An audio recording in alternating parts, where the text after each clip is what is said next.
aqui na Aruba, é algo que me tem as cifras de Wilhelmina Kankerfonds e tam de outro Edmund House Foundation e outra fundação que está trabalhando com o paciente aqui. E nada dando indicação que está subindo aqui na Aruba. E me quer para que eu aqui que nós temos que pôr mais atenção nessa aqui também. Mais atenção me que men de tour e fundação aqui que está dando de granito que para ajudar e para ajudar paciente aqui. Me quer bisa que nós temos que com nós por acercar a ZV, de parte prevenção a trobe, prevenir maleza, com nos ajuda e fundação aqui.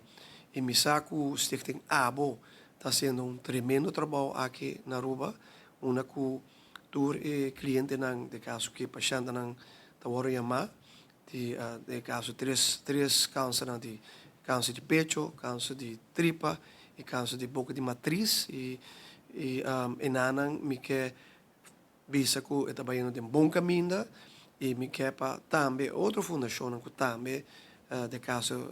de prostate também me sem atenção devido me quer reportar não também me quer tá bom para sim da que a fundação aqui portar para bem de fundação ABO também para de capa para sobre atualmente na Holanda o qual me compreende me talvez de colega não é prostate câncer sube na Holanda e aqui na Aruba me não há cifras ainda pero me quer pôr atenção nessa aí porque nós temos que seguir testes nós temos que seguir WAC para detectar o problema aqui em Pang. Me sabe que caballeros não te gusta para o doctor, e caballeros me sabe não te gusta para o doctor, pero nós temos que para o doctor, nós temos que para o doctor, nós temos que lagar testes pesados em sangue e se por também toucheerd, que está mais safe, está mais